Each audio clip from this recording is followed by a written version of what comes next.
All right. So, this is a Behind the Mask review. I watched Space Jam 2 because I had HBO Max already, anyways. Otherwise, I would never go see it in theaters. So I'm just from nostalgia point. I don't know. It's horrible. Now I think if you are a 5, 10-year-old type kids nowadays, they might love it because they probably don't even know what Lebron is, or actually, they might even know all these Looney Tunes, because I don't know if everybody watches that, because with all the other new streaming stuff, some people don't see all that stuff where everybody would see all that time on regular channels back in the day. But I think little kids will like it. I do not think most adults will like it, especially not ones that are that grew up in the 80s and 90s, that enjoyed the original Space Jam. I mean, and not to get into like people don't like LeBron or Jordan or whatever, but I mean, you know, I think that doesn't even matter.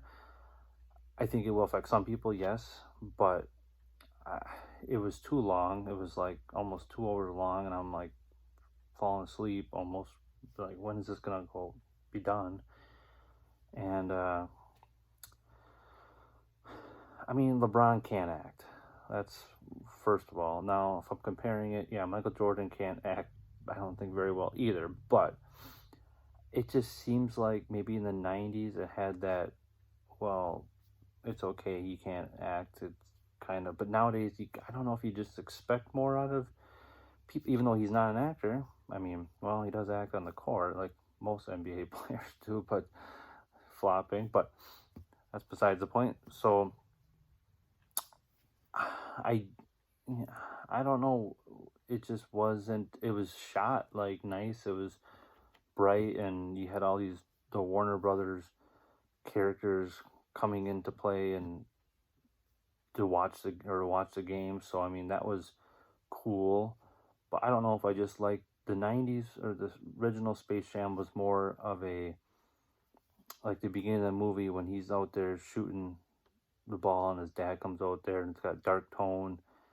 It just has a more realistic to it, where I didn't buy into LeBron and his kid with being father and son, where I felt like Jordan's version, I bought into it more, was more real, and especially since his dad did pass around that time, so it was very, I guess, more touching to some people, especially if, you're the age of that. But then there's kids who liked it, so kids don't like it for that reason. They liked it for the Looney Tunes and all that. And I think the Monstars, they were just more entertaining than these other NBA players in the new one, where they're just NBA players, but they're just looking a little differently. But like the original had, Charles Barkley and Patrick Ewing, and they were being possessed, I guess, by the Monstars, which I would have liked to seen them more. So I guess there's that.